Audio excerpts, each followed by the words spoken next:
السلام عليكم ورحمة الله وبركاته، كل أحبائي وكل متابعيني في كل مكان، أهلا بيكم في فيديو جديد. ورمضان جانا ورمضان كريم عليكم وعلى أمة محمد يا رب. وفيديو جديد ومعانا النهاردة أسعار يميش رمضان وكل مستلزماتنا في شهر رمضان بإذن الله، وهنشوف مع بعض الأسعار. ويلا بينا قبل ما نبدأ الفيديو بتاعنا نشترك مع بعض في القناة ونشير لكل أصحابنا عشان يتابعوا معانا كل الأخبار ولايك والكومنت الجميل من كل أحبائي وكل متابعيني. ويلا نبدأ مع بعض أسعار يميش رمضان. معانا إن شاء الله العرقسوس 250 جرام بسعر 28 جنيه. معانا كيلو الرز المعبأ كسر 5% عمل 15 جنيه. معانا كيلو السكر 16 جنيه. معانا المكرونة 350 جرام 7 جنيه ونص. معانا المكرونة 400 جرام 8 جنيه. معانا البلح سعره بيتراوح ما بين 16 ل 35 جنيه. معانا السوداني المقشر بسعر 50 جنيه للكيلو، إما عن الزبيب البلدي 80 جنيه، وإما عن سعر جوز الهند 80 جنيه. يتراوح سعر قمر الدين من 20 ل 80 جنيه وفقا لنوعه. وأيضا معانا سعر كيلو المشمشية السوري والتركي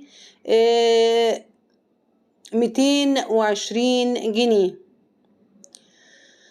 وعن سعر التمر الهندي 300 جرام عامل 30 جنيه. سعر البندق المحمص 400 جرام 80 جنيه.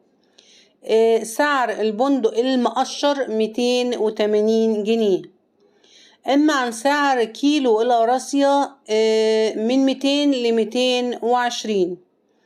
وعن سعر التمر من 45 ل 50 جنيه. وعن سعر الصوبيا سعرها من 12 ل 32 جنيه. أما عن الكركديه سعره 50 جنيه. وعن سعر البندق 290. وإما عن سعر اللوز سعره 290 جنيه. وسجل سعر عين الجمل 260 جنيه. وسجل 250 جرام من الفستق 65 جنيه.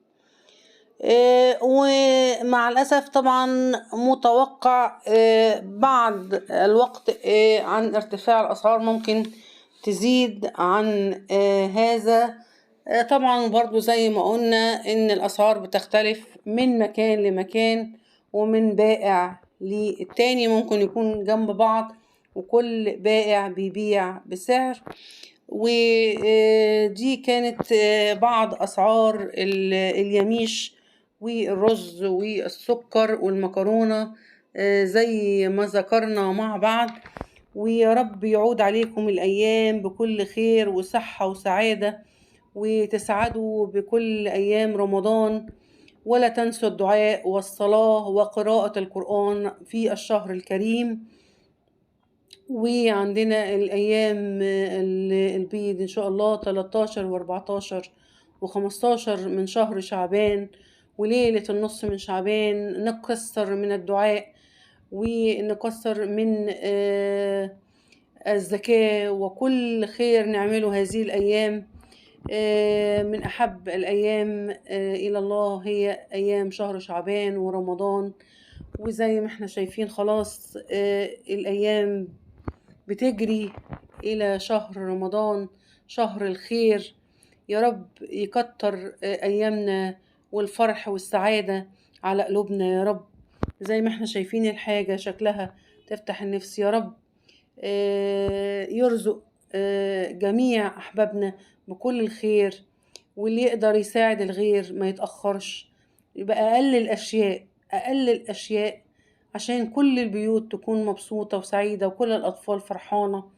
يا رب يسعدنا ويسعد قلوبنا جميعا. كل أحبائي وكل متابعيني بجد بسعد بكل دقيقة بكون معاكم فيها، أقدر إن أنا أوصّل لكم أي معلومة أنتم تحبوها، سواء في الفن، سواء في الحياة العادية اللي إحنا عايشينها، ومتابعة الأسعار خلال هذه الأيام.